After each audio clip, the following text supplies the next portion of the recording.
Bonjour à tous, bienvenue, c'est la place de l'info. On termine cette semaine avec vous tous. Bonjour Thierry Paulme. Bonjour Vous Alexis. ouvrez cette séquence parce qu'évidemment on veut savoir s'il va faire beau ce week-end. Tout à fait. Alors, vous voulez le savoir? Mais oui, on veut le savoir. Bah oui. Déjà ce vendredi. Ce soir. vendredi soir. Alors, on a petit risque orageux quand même ce vendredi soir, mais qui devrait être plutôt localisé sur les montagnes, averse orageuse isolée. Donc, on a de grandes chances de passer à travers. Mais par contre, ce ne sera pas vraiment le cas ce week-end, surtout samedi, puisque Les vagues orageuses étaient déjà prévues depuis mardi. Voilà, tout à fait. Elle était prévue. On aurait espéré qu'elle dévie un petit peu, mais non. Elle va bien nous arriver pour ce samedi. Alors, c'est pas très organisé. C'est pas vraiment une grosse perturbation orageuse. C'est des orages qui vont éclater tout au long de cette journée de samedi. Ça ira un peu mieux Le meilleur dimanche. moment de la journée, si on veut sortir, profiter un petit peu. Le risque sera présent toute la journée. Après, ce sera beaucoup plus marqué dans l'après-midi. Évidemment, c'est avec la clair. chaleur. Mais on n'est pas à l'abri déjà samedi matin d'avoir quelque part une petite averse orageuse. Et dimanche. Et dimanche, alors ça commence à s'arranger, ça s'arrange. Malheureusement, le vent va tourner, on va passer dans un flux de nord-ouest. Donc du coup, ça va faire un peu baisser la température. Alors, ce ne sera pas frais comme la semaine dernière, il fera 22, 23 degrés. Ça reste encore sympathique, mais on va perdre facilement 8 à 10 degrés par rapport aux températures de cette fin de semaine. Mais côté ciel, ça devrait s'arranger avec des éclaircies et des passages nuageux qui devraient alterner. Et début de la semaine. Et début de la semaine, ça devrait être pas trop mal. Alors, on aura un petit peu de mal à retrouver de la chaleur comme on a maintenant. On restera plutôt autour de 24-25 degrés, mais le soleil devrait finir par s'imposer. C'est très agréable. Voilà, c'est ni trop chaud, ni trop frais. Merci beaucoup Thierry pour ces prévisions qui sont toujours justes. On avait dit cette chaleur déjà il y a plus d'une semaine et donc les orages pour ce week-end. Tout de suite, place de l'info.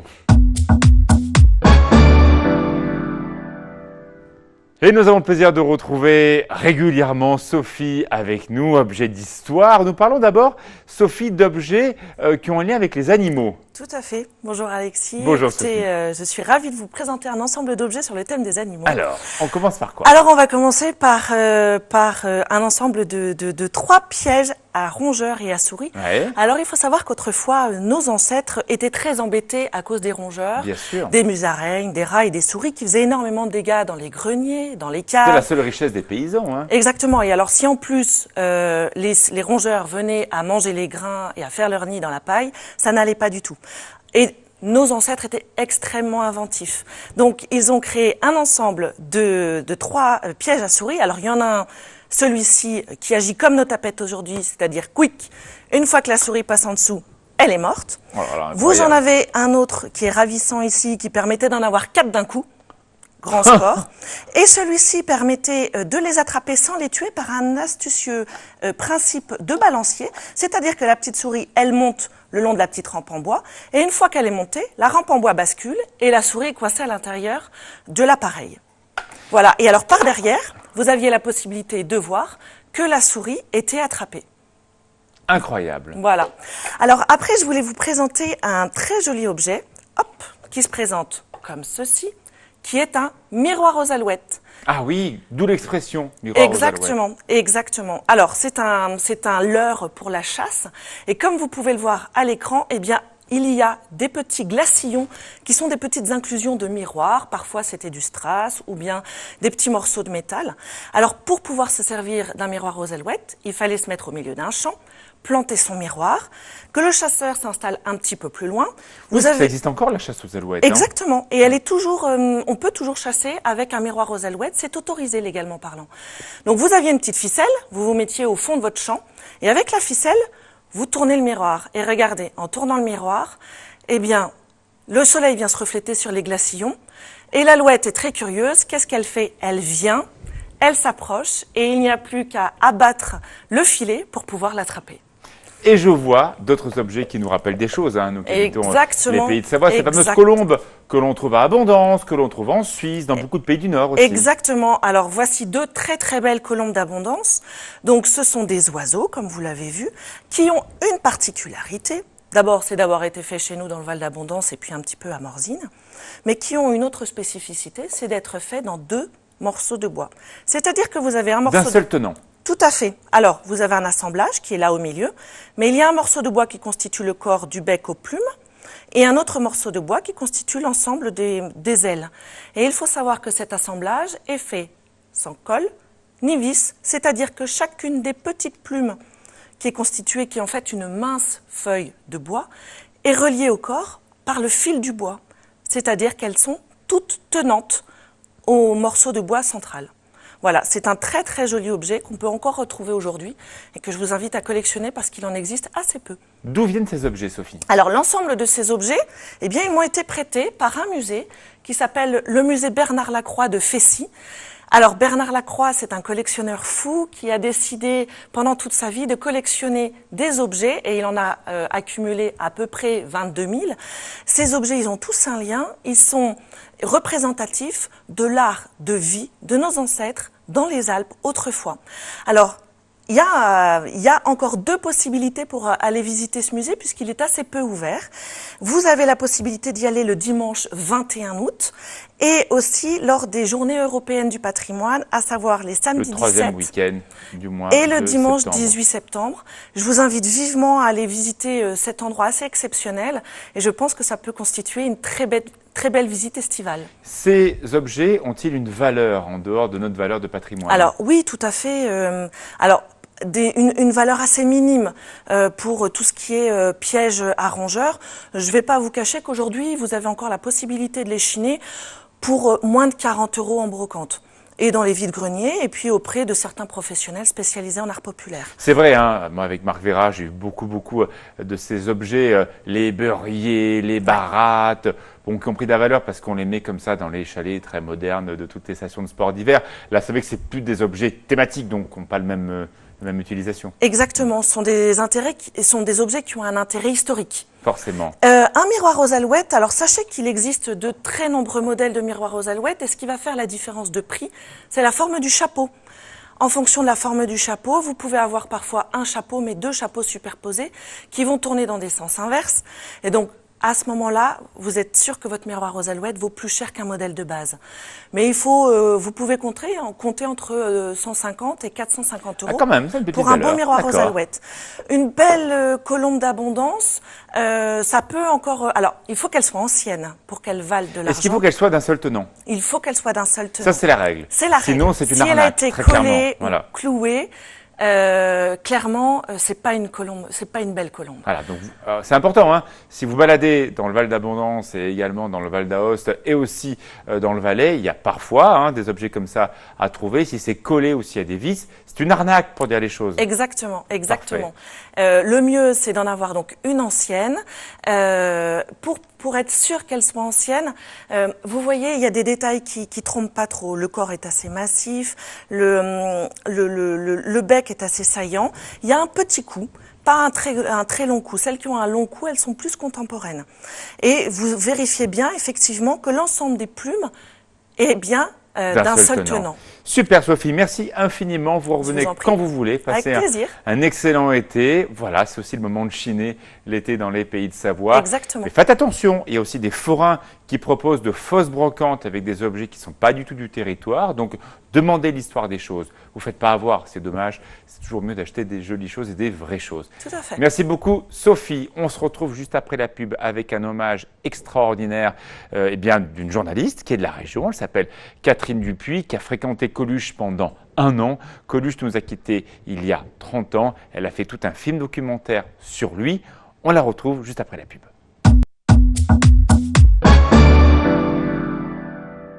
Ça fait 30 ans qu'il nous a quittés, un des personnages emblématiques très souvent cité comme le préféré des Français, Michel Colucci. Vous l'avez très bien connu, Catherine Dupuis, une vraie histoire d'amitié. Vous avez passé 1 an avec lui avant de faire ce documentaire, l'histoire d'un mec. D'abord, pourquoi s'est-il intéressé à une journaliste de Haute-Savoie? Non, c'est pas après, il a su que j'étais de Haute-Savoie, mais quand je l'ai connu par l'intermédiaire de Paul Lederman, qui était son agent. Son producteur? Oui, son producteur, son impresario. Et donc, j'ai pu faire cette émission au départ grâce à lui. Alors, on voit des images de Michel Colucci, on vous voit d'ailleurs en photo avec lui. Votre premier regard, vous êtes journaliste, la première impression, c'était quoi? J'avais un peu peur la première fois où je l'ai rencontré. Pourquoi? Pas parce qu'on m'avait... dit des choses sur lui, comme quoi il était difficile, que le contact était difficile, et ça a été complètement différent. Et là, je vais revenir à la question que vous m'avez posée par rapport à la Haute-Savoie, ce qui est très important, parce que Michel avait il avait une sensation, il comprenait les choses plus que d'autres, il allait au fond des gens. Plus sensible. Il avait une sensibilité exacerbée et il a compris, quand on s'est rencontrés, il a tout de suite compris que j'étais différente de son milieu parisien, des gens du cinéma, des gens du spectacle qui gravitaient autour de lui. Et c'est là où vraiment le contact s'est établi immédiatement et un contact extrêmement chaleureux. On va voir une première séquence donc, de ce film L'histoire d'un mec. Expliquez-moi ce qu'on va voir. Alors, on va voir l'interview donc, pour l'émission d'1 heure que j'ai fait pour Antenne 2, pour Les Enfants du Rock, c'était l'émission Les Enfants du Rock. J'ai tourné cette interview pour mon émission, donc, et c'était toute une après-midi d'interview, dont vous allez voir 2 petits extraits, suivi de la chanson « Je marche dans la nuit noire » que j'ai tournée quand il a fait le spectacle avec le Grand Orchestre du Splendide, dont on parlera après. Allez, je mets les lunettes, on regarde, c'est un grand moment. Le public se marre d'entendre, dans mon cas, je parle, moi je veux pas faire une théorie sur le comique, moi je dis que, moi j'arrive, je dis des grossièretés, je dis des horreurs sur les gens, tu vois, qu'il faudrait tuer les infirmes parce que personne ne sait quoi en faire, tu vois, ou qu'il faudrait pousser les vieillards au suicide, tu vois, et les étudiants à le rester, tu vois, pour qu'ils nous emmerdent pas. Mais en fait, si tu veux, ça fait marrer parce que les gens sont contents que je dise des grossièretés qu'eux ne pourraient pas dire parce qu'ils n'ont pas été éduqués comme ça. Et ça les fait rire quand même, quoi. Les choses sont pas populaires par hasard. Justement, c'est pas un langage que j'ai inventé, c'est un langage qui existait, que j'ai utilisé et que j'ai vulgarisé, si tu veux, mais bon. Il n'y a pas que moi qui ai fait ça. Avant moi, à la radio, il y avait Jean-Yann qui avait fait avancer quand même, tu vois, les choses largement, quoi. Et sans des mecs comme ça, Maurice Biraud, Jean-Yann et tout ça, moi, j'aurais pas pu faire ce que j'ai fait après à la radio, et les sketchs que j'ai passés à la télé ne seraient pas passés s'ils n'avaient pas existé. C'est toujours comme ça. Je marche dans la nuit noire, je suis un voyou, ma dégaine sur les boulevards. Malaise partout, le bruit de mes chaînes effraie le bourgeois, le reflet de mes lunettes noires leur fait froid dans le cou. Mais là sous un tas de pierre, j'ai un cœur qui bat, d'où s'élève une prière. Souris-moi mon gars. J'ai de l'amour plein ce cœur pour ma mère et mes frères. Mais si tu touches à ma sœur, je t'en vais au cimetière. Je marche dans la nuit noire, je suis un voyou. Je marche dans la nuit noire, je suis un voyou. Je marche dans la nuit noire. Je suis un voyou. Merde, j'ai marché dans la nuit noire. Je suis un voyou. Hey, yeah. Je marche dans la nuit noire. Je suis un voyou. Je marche dans la nuit noire. Je suis un voyou. Hommage à Coluche. Parce que nous avons avec nous une journaliste de Haute-Savoie, Catherine Dupuis, qui l'a rencontré, qui a passé 1 an avec lui. Vous avez présenté ce film à la Cinémathèque il y a quelques jours. Là, on voit un Coluche dont on se souvient, parce que c'était le Coluche de Ciao Pantin, les cheveux plus longs, plaqués, le loupard. Alors oui, il faut dire que ce tournage, à ce que vous venez de voir, a été tourné en 1983, à l'époque de Ciao Pantin, effectivement. Bon, et il se trouve que les musiciens, il faut quand même faire une toute petite histoire. Les musiciens de son spectacle, comme il avait arrêté le music-hall, comme il l'a dit, et ces musiciens étaient au chômage. Ils ont créé le Grand Orchestre du Splendide. Ça a été un énorme succès. Une tournée était signée en 83. Le chanteur n'a pas pu assurer parce qu'il y avait des problèmes de drogue. Ils sont venus chercher leur ancien patron et Coluche a accepté de remplacer le musicien au pied levé. Des journées très dures. Dans la journée, le tournage de Pantin. Et le soir, était sur scène. Et j'ai eu la chance de filmer ces prestations. Il a fait 6 dates. J'en ai tourné une. J'ai tourné tout le spectacle, j'ai ces rushs qui existent. Il y en a une partie dans l'émission. Et toute une partie que vous connaissez, là c'est très court, mais vous vous souvenez du Grand Box? C'était un moment où on a vu un Coluche très ouvert, très musicien et très touchant. Regarde juste ça.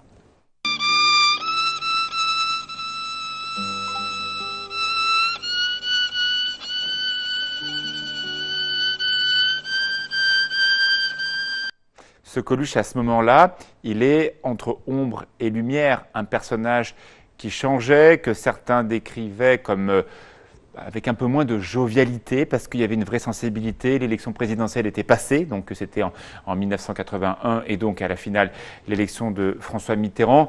Un Coluche qui ne faisait plus rire tout le monde. Il faisait aussi, il agaçait certains, il avait toujours ses fans, mais c'était un Coluche encore plus à vif.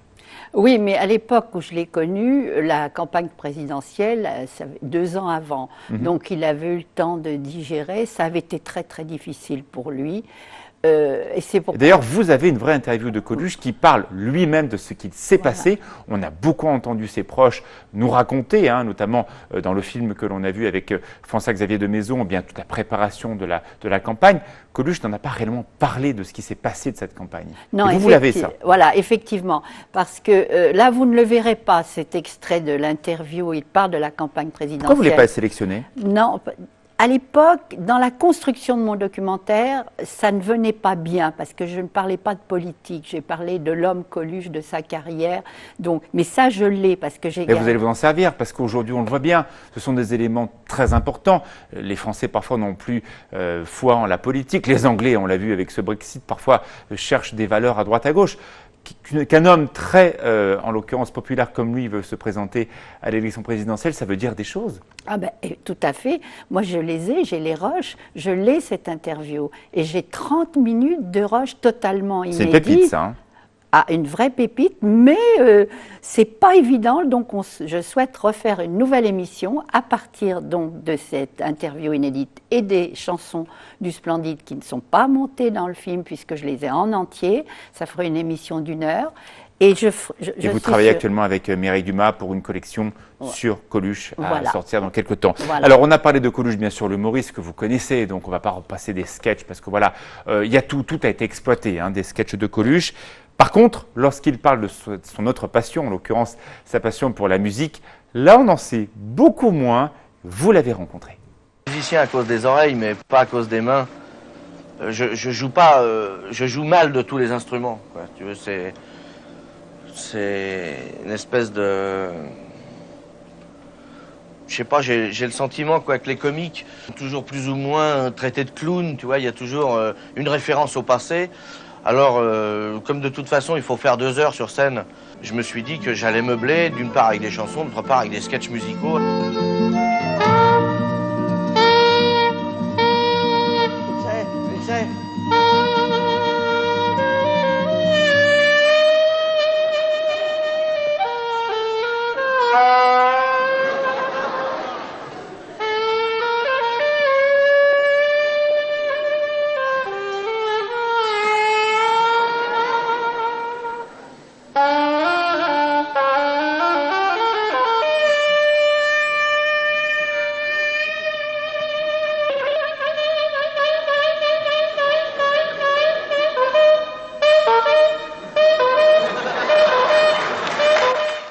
Un hommage à Coluche qui nous a quittés il y a 30 ans. Catherine Dupuis, un personnage qui a marqué aussi les Français pour ses engagements. Vous êtes toujours proche de son épouse, Véronique Colucci, qui est aussi une femme qui n'est pas appréciée de tous. C'est une femme d'affaires redoutable, qui surveille évidemment toute l'œuvre de Michel Colucci. Pourquoi elle vous fait confiance à vous ? Écoutez, quand je l'ai contacté, parce que pour faire la nouvelle émission, je suis obligée d'avoir son autorisation, j'étais un petit peu sur la réserve.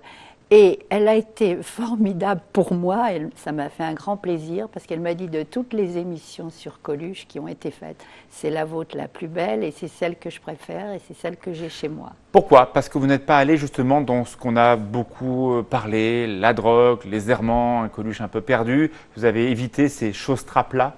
Oui, parce que, comme je vous l'ai dit tout à l'heure, moi, ce qui m'intéressait, c'était le vrai Coluche. Dans notre métier, quand on fait un portrait sur un artiste, c'est des rayons X. La caméra, l'interview sont des rayons X et on va au fond du personnage. Et c'est comme ça que ce contact que j'ai eu avec lui a été formidable parce que c'est un homme vrai, c'est un homme généreux. À votre avis, pourquoi a-t-il touché autant de Français ? C'est une intelligence primaire remarquable parce qu'il était très peu allé à l'école, mais il pigeait tout avant les autres. Et il a vu, et ce qu'on vit aujourd'hui, on le trouve déjà dans ses sketchs à cette époque-là. Et s'il était là aujourd'hui, ça serait remarquable. Avons-nous raison, tous, de considérer qu'il nous manque?